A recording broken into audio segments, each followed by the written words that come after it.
Olá, tudo bem? Se você chegou até aqui, deve estar ansioso para ver os nossos cristais de açúcar, não é mesmo?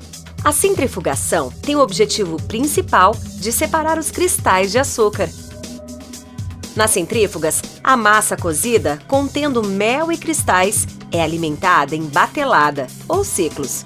A força centrífuga direciona a massa cozida até uma tela, onde os cristais ficam retidos. Depois de serem lavados com água quente, são descarregados em transportadores que levam para a próxima etapa, que é a secagem.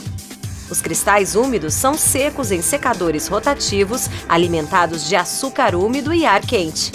Ao final deste processo contínuo, temos o produto final, o açúcar cristal. Mas como o nosso programa de indústria 4.0 está presente neste processo? O processo de centrifugação conta com controle de automação individual por máquina. Essa automação assegura que todo o ciclo de centrifugação ocorra no tempo adequado e com o sequenciamento correto.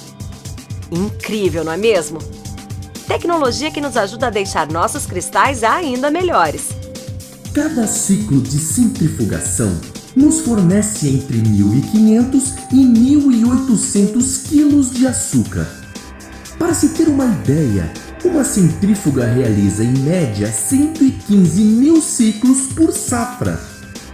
Nesta unidade, são mais de 9 centrífugas só para a primeira etapa de cozimento.